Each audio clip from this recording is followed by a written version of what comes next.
I find people's griping about their yearning for family from which they have separated a bit tiresome. As for me, I find solace in being alone for a change. I'm certainly not going to burden others with my emotional longings. If this party were in my charge, I can assure everyone that there would be a great deal more order. We would at all times know our inventory and dispense it accordingly. Another issue would be the time wasted making small talk around the campfire. To my mind, anything that isn't helping us get farther down the trail is a complete waste of time and should be discouraged. The more disarming the approaching trader, the higher the likelihood that he is unscrupulous. The rest of you stick to your mundane chores. I'll handle any trading that needs to take place. Didn't have my wife long, but I figure I was only born with one heart to give. It's like we was the same, sizing up what Mother Nature had given us. She was a beauty. Being a gal and all, she liked to keep things clean.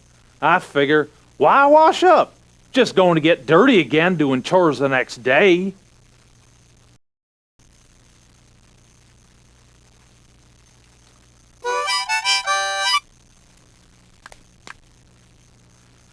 Can't really say how I started. Just sort of started playing and it kind of takes me where it wants to go. Kind of like this trail. It knows where we're going. We're just along for the ride. Not one to think about how all these mountains, plains, or rivers got here. I just know it's here to grab hold of with both hands and walk it with my 2 feet. I heard a fella talking about the trail after church one Sunday. His brother's family was out west and had wrote about how wonderful the land was. I mauled on it and mauled on it, talked to Sally, and mauled on it some more. I wanted to give my family a chance at something better than I had growing up. Our little girl seemed healthy, and when my 2 sisters agreed to care for Mother, well, we decided to go.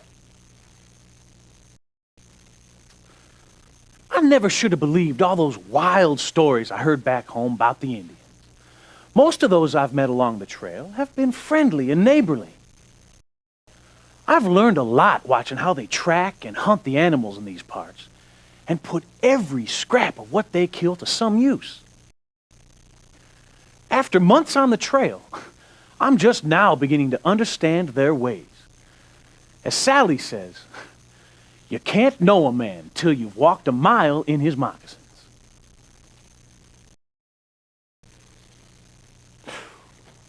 I think I'll save this scrap for Scamp. That puppy got stung on the nose by a bee, and he's been moping round, feeling sorry for himself all day. Well, this'll set his tail a-wagging. And when Scamp is in good humor, everyone around him is happy too. To call my childhood home a house would do it great injustice. If heaven itself had doors and windows, then call it a house. From the rise of the sun until its fall, I could run from room to room and still not visit them all. And the servants were so numerous that I could not name them all.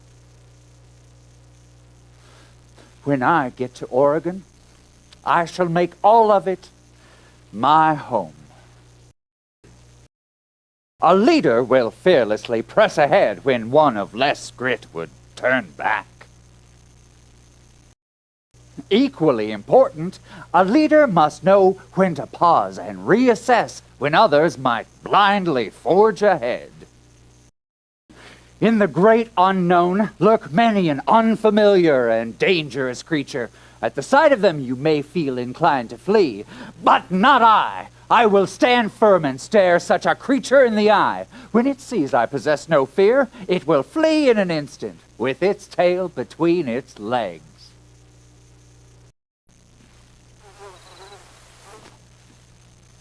Got it. I used to think that for every firefly that be flying, there was a secret to be told. I got me some secrets. Plenty of them. Got me a wife, Cordelia, back there in slavery. Got us a son, too. His name is Austin, just like my name. I never wanted to leave him down there, but I don't know how I'm gonna get him out of slavery.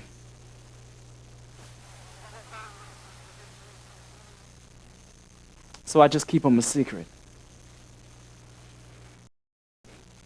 I ain't got no need to trust nobody. Not with bounty hunters looking to make money selling me back down south. Don't trust nobody but myself. I was born in slavery, escaped on my own. Just told myself that I couldn't take it no more. I ran and never looked back. Never gonna be a slave no more. No more. It takes a deal of patience to make a flute like this, but I like to work with wood. I like the smell of it and how it feels in my hands. In Oregon, I'll make tables and chairs and sell them to the immigrants. Everyone will need furniture, so I'll be sure to make my fortune. Paul wants me to work on the farm with him, but working with wood is more agreeable to me. I'll help Paul with the land, but then I'll be off on my own. The Willets' horse, Betsy, caught her foot in a prairie dog hole and broke her leg. There was nothing for it but to shoot her. I don't mind taking turns at cooking, cleaning, and whatnot. We all take turns to help out when we can.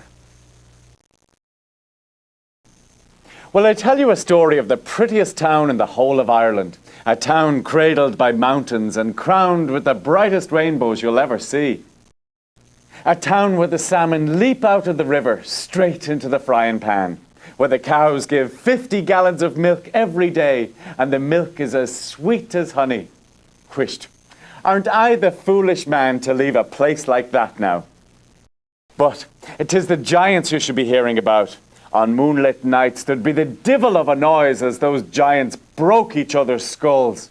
And in the mornings, just a pile of bones would be found where someone's poor cow had stood a few hours before.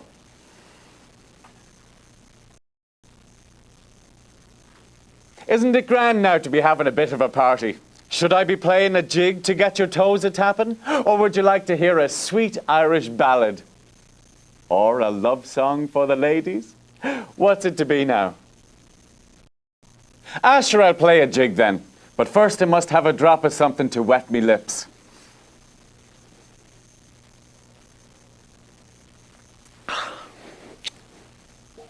It's ready I am now.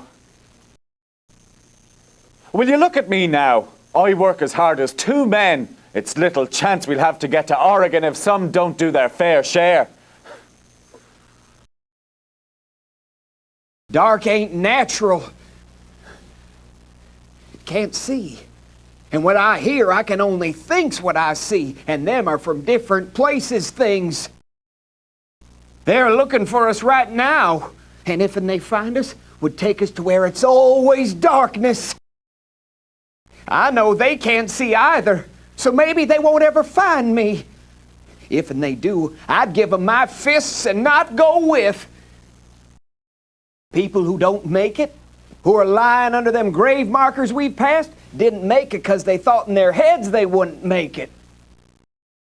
Sure, it's the same way a fellow gets himself sick. Think you're going to get the grip or scurvy, then you get it. Best thing I can say is quit thinking. Everybody here thinking I stole from their supplies. I can get by on my own. I don't need to be stealing things. Maybe you got too much if you can get something stolen, still got plenty.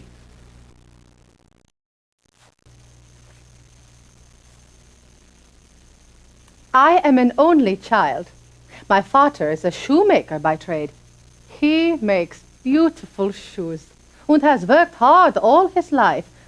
But our family was never well off. Papa was so happy when Nicholas asked me to marry him. Oh, just think, Liebchen, he said. Nicholas can afford to feed you and buy you fine clothes and provide you with all the paint and paintbrushes your heart desires.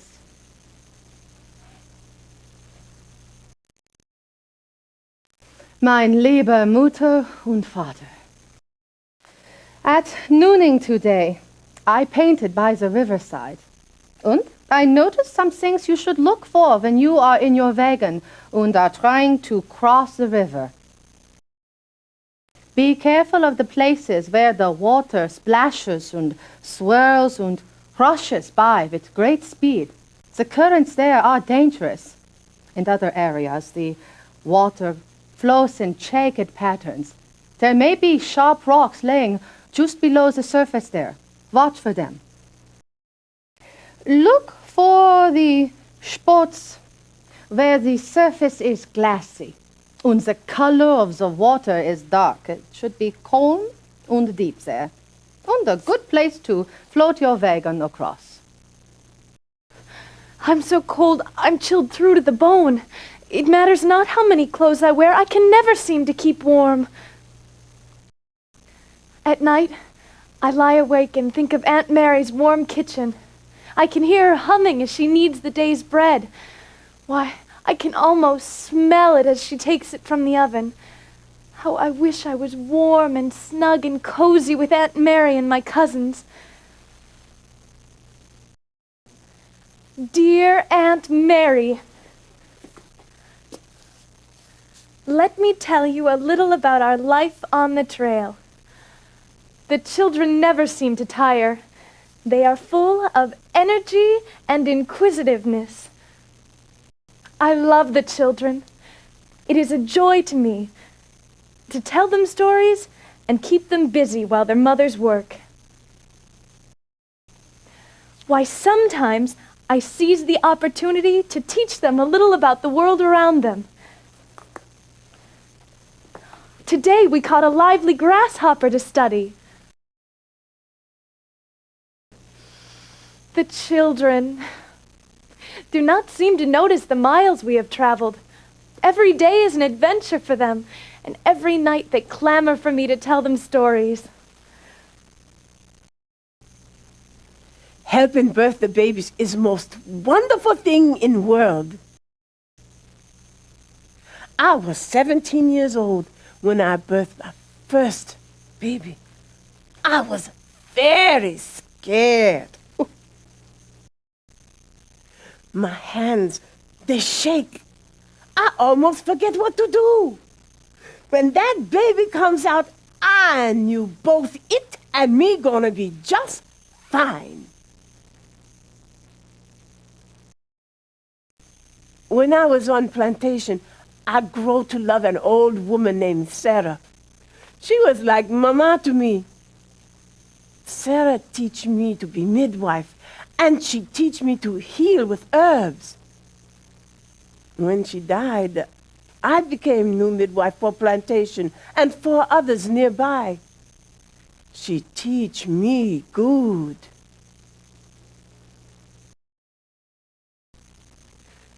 When I was the young girl, I helped to empty the traps filled with shrimp and crawdads.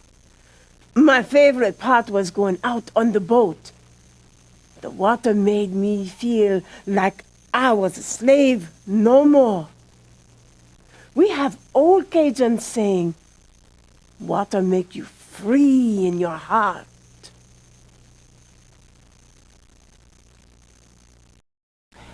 I don't want to annoy you with my complaints, but this diet we must endure lacks so in variety and palatability. Oh, how I long for one more lingering picnic like those I enjoyed as a child. A soft patch of lush grass bathed in a pleasant sun, a basket of succulent and exotic fruits. If only I could close my eyes and make this meal so. You ladies who may be without a man should stay strong in the faith, that this journey that calls you west is not just one of relocation, but one of destiny. There exists one right man for every woman, and one right woman for every man. I wish it were possible to take more frequent advantage of riding aboard the wagon. My legs are not accustomed or at all prepared to take on such physical hardship. One of our party members is an expert at tying knots and hitches. He is teaching me a few useful tricks. Thus far, I know the fisherman's knot and the Beckett hitch. Tomorrow, I will learn a simple rope splice. I am feeling industrious indeed. Tomorrow is laundry day, and I am dreading the effort. What difference will fresh clothes make? Within a few hours, we will be just as dust-covered as before. As my father always said, a little work never hurt anyone.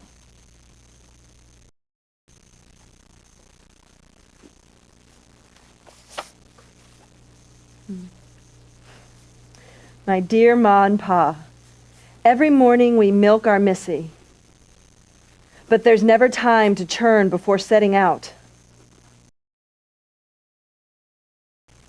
I found that if I pour the extra milk in a pail and hang it off the back of the wagon, the jostling on the bumpy trail will make a little butter by the end of the day.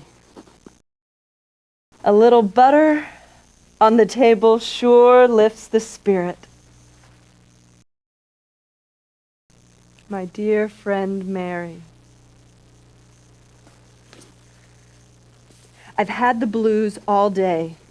I've been thinking of my 2 poor children, passed away and buried on the farm in Ohio. I pray it wasn't a mistake to bring the only child left to me on this dangerous journey. Everyone liked my jackrabbit stew. My mother taught me to make it when I was a young girl on the farm. Of course, our recipe called for a rabbit wearing much shorter ears. But the jack worked out just fine. I had a grand adventure this forenoon. I left the train and came across some fine, noble Indians. They were very civil and made a trade with me. Now I have a delightful pair of moccasins. My companions were very angry. They say I should not have left the train without an escort. I once performed for the Queen of England. I wore a gown of the richest ruby red and golden slippers on my feet. The crowd adored me. I wonder if they would recognize me now in these ugly boots and dreary clothes. My twin sister, Gabrielle, was always my father's favorite. And being a flirt, she was also popular with the boys. After she married, my parents practically gave Gabby and her husband our family farm as a wedding present. That's when I decided to go west. Of course, I needed money. And once my father agreed to finance my trip, I said, good riddance. I'm much better off without them. When I get to Oregon, I'm going to set myself up as a nurse in a pretty little town and marry a doctor. I'll send letters to my folks back home, and especially to my twin sister and her dull-witted husband. I'll write them all about my exciting life in the West, and they'll be so jealous to have been left behind.